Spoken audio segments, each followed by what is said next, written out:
ITC एक ऐसा नाम जिस पर सबका भरोसा है, एक ब्लू चिप स्टॉक, लेकिन हाल ही में इसमें बहुत बड़ी गिरावट आई है।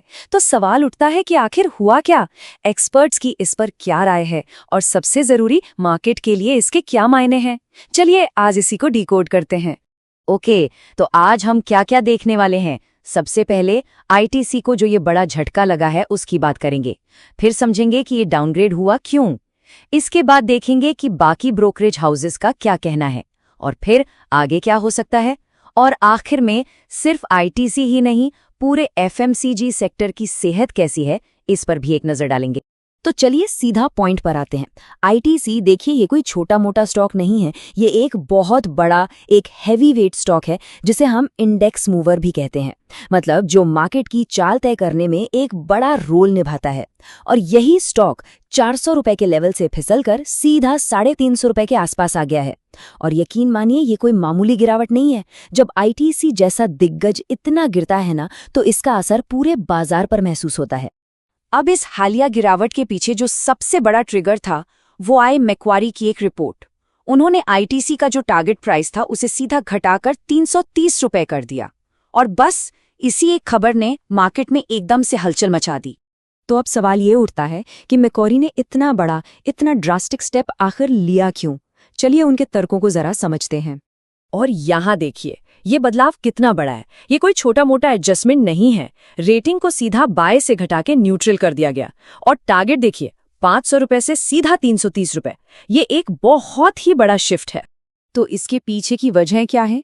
देखिए, पूरी कहानी एक चेन रिएक्शन जैसी है।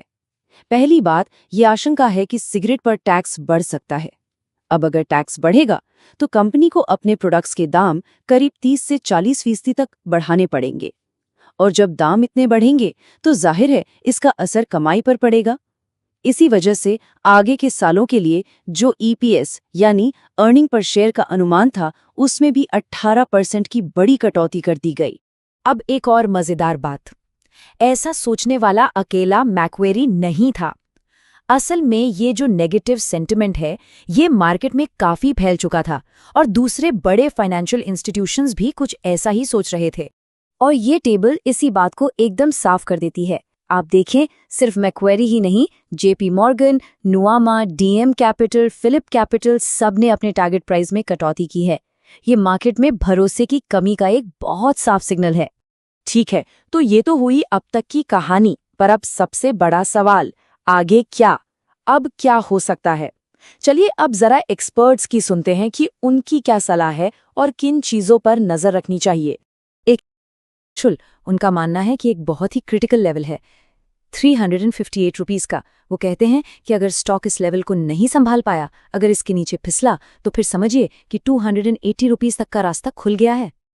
वहीं दूसरे वो एक क्लासिक मार्केट की कहावत याद दिलाते हैं, don't catch a falling knife, यानी गिरते हुए चाकू को पकड़ने की कोशिश मत करो। उनका साफ कहना है कि जब तक स्टॉक में गिरावट रुककर एक मजबूत बेस ना बन जाए, तब तक इससे दूर ही रहना बेहतर है। ने एक प्रॉपर रोड मैप भी दिया है कि अगर किसी को इसमें दोबारा एंट्री करने का सोचना भी है तो क्या करना चाहिए। स्टेप 1, पहले इंतजार करो, स्टॉक को स्टेबल होने दो, एक बेस बनाने दो। स्टेप 2, कुछ की लेवल्स पर नजर रखो, जैसे कि 330 से 335 रुपए का जोन, ये एक इम्पॉर्टेंट सपोर्ट एरिया है। और स्टेप 3, मजबूती के सिग्नल का इंतजार करो। अगर स्टॉक 360-365 के ऊपर टिकने लगे तो ये एक रिकवरी का संकेत हो सकता है। अच्छा, अब तक हम सिर्फ आईटीसी की बात कर रहे थे, लेकिन चलिए अब जरा जूम आउट करते हैं और देखते हैं कि इसका असर पूरे एफएमसीजी सेक्टर पर क्या पड़ रहा है, क्योंकि कहानी सिर्फ एक स्टॉक की नहीं है। एक्सपर्ट अंशुल की माने तो सिर्फ आईटीसी ही नहीं, बल्कि पूरे सीएनएक्स एफएमसीजी इंडेक्स में एक टेक्निकल ब्रेकडाउन हुआ है और ये इस बात का इशारा है कि कमजोरी पूरे सेक्टर में है। तो इस पूरे सिनेरियो में एक्सपर्ट्स ने सेक्टर को 2 हिस्सों में बांटा है। एक तरफ वो स्टॉक्स हैं जो ज्यादा कमजोर नजर आ रहे हैं, जैसे कि हिंदुस्तान यूनिलीवर और कोलगेट पामोलिव, और दूसरी तरफ वो स्टॉक्स हैं जो इस माहौल में भी ज्यादा मजबूत या रेजिलिएंट दिख रहे हैं, जैसे टाटा कंज्यूमर और मेरिको। तो इस पूरी एनालिसिस के बाद हम एक बहुत बड़े सवाल पर आकर रुक जाते हैं। क्या पूरे एफएमसीजी सेक्टर में गिरावट का ये सिर्फ ट्रेलर है और पिक्चर अभी बाकी है? ये एक ऐसा सवाल है जो आने वाले दिनों में हर किसी के दिमाग में जरूर रहेगा।